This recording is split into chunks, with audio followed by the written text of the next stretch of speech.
Have you ever wondered why Prince Harry and Meghan Markle's long-anticipated reunion with the royal family didn't go as planned? Today, palace insiders are finally speaking out, revealing the real reasons behind the reunion backfire. Stick around as we uncover the truth behind the headlines, with exclusive details that might just surprise you. Viewer discretion advised. This report examines conflicting accounts and insider claims to illuminate what really happened and why it backfired.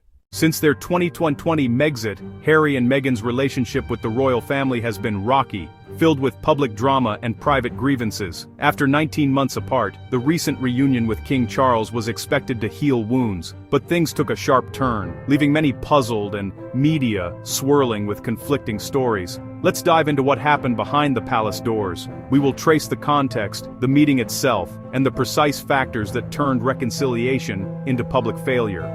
Stay with us to the end. We'll bust myths, share insider perspectives, and explore what's next for the Sussexes and the crown.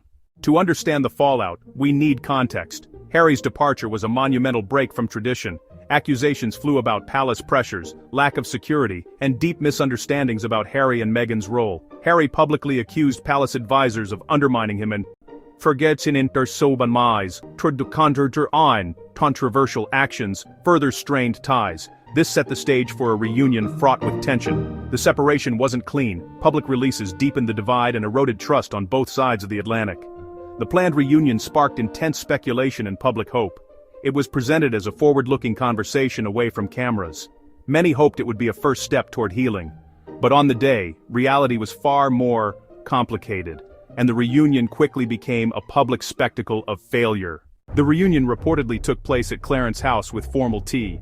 According to insiders, Harry felt more like a visitor than a family member. While official statements spun the meeting as warm, leaked sources revealed moments of coldness. Harry's security issues remained unresolved, and Meghan's recent public controversies overshadowed their efforts. The conversation circled logistics and perception rather than feelings. Insiders described the mood as managed and businesslike, with an emphasis on damage control.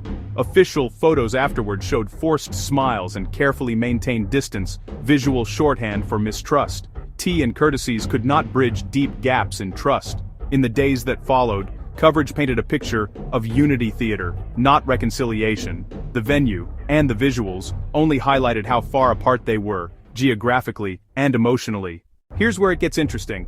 Palace insiders reveal a mix of calculated palace politics and personal friction undermined the reunion. Meghan's Paris Fashion Week appearances linked her to controversial brands, fueling skepticism in the palace. A recent insensitive video near Princess Diana's memorial frustrated senior royals. Harry's frustrations with persistent security refusals worsened matters. The reunion was caught in a perfect storm of mistrust, PR mishaps, and royal protocol clashing with celebrity media tactics.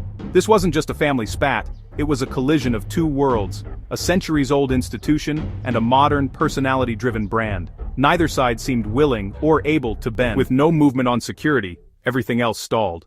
Let's bust some myths. This reunion was not simply about family grudges or petty disputes. It was a complex interplay of royal tradition, modern media strategies, and deep emotional wounds. Contrary to tabloid rumors, Harry and Meghan's intentions weren't solely self-serving. They aimed for reconciliation. They were met with palace resistance, showing that change in centuries-old institutions is never easy. The truth sits in the tension between institutional duty and individual well-being, and that tension defined the meeting. An insider told us, the palace views Harry's approach as a PR campaign rather than a sincere family reunion. Another source claimed, there's a strategic effort to keep Harry at arm's length to protect the monarchy's image. These insights illuminate why behind-the-scenes tensions boiled to the surface despite public statements of goodwill. Inside, it's long-term risk management. Outside, it looks like stonewalling. Both can be true, and both fueled the backfire. So, where does this leave the Sussexes? Harry remains committed to his family, but Meghan continues carving her own independent path with humanitarian work and media projects. Speculation mounts about future visits to the UK and possible paths to reconciliation. For now, the divide remains a headline magnet for royal watchers worldwide. If progress comes, it will likely begin far from cameras. What do you think? Can Harry and Meghan truly bridge the divide with the royal family, or is this reunion just another chapter in a complicated saga? Drop your thoughts in the comments. Don't forget to like, subscribe, and hit the bell for more insider royal updates and debates right here on Debate Center. Thanks for watching. See you in the next deep dive.